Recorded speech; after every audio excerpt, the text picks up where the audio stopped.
Yanzu inda yan sandan ne ma suna da iko haka za su buga ka da kasar saka abuja su tafi da kai ba yadda za ka yi da su ka duba yadda kake rayuwa wallahi life is free ya kamata ka sake su wannan rayuwa ba komai bace a ciki ƙarya ce da shirme da bata wa kai lokaci da kuruce ka bata kanka lokaci a banza hu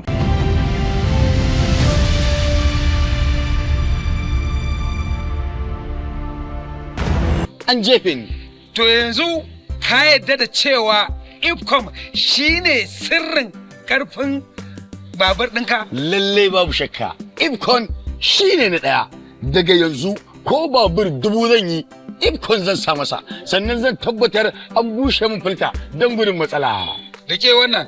Ta wace hanya ya kamata a ce ka bi wajen ganin ka tuba kuma tubanka ya karɓu. So don haka wane ne zai iya ba mu wato an example.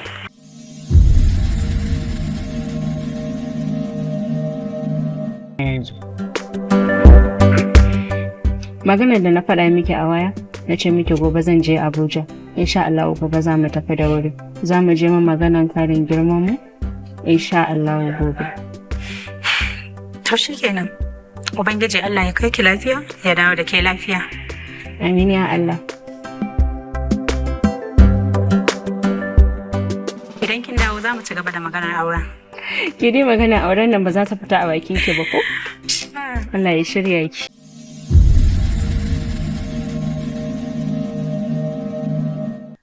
Ina so ki samun ido akan Fauziya da shigenta da fitanta da abin da take yi a ɗakin nan.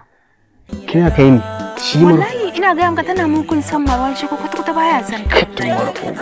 ka ji daƙiƙi mutumina. Ka bari kawai. Allah ya kai da mu ga harawa. Ko bai ci ba. Wala kuma kai ba diddigensa nake bi ba. Kawai mutum ne ina so in nuna ma cewa ba mai gaskiya bane kuma ba shi da gaskiya kuma ba zai ma abu dan Allah ba. Yanzu me kake so kai? Ba za ka gane ba. Ai ni so nake in san wace yarinya ce. So nake sai na gane wace yarinya ce, ƴar ina ce. Na san ba abin zaki binta ba wallahi shiga ba.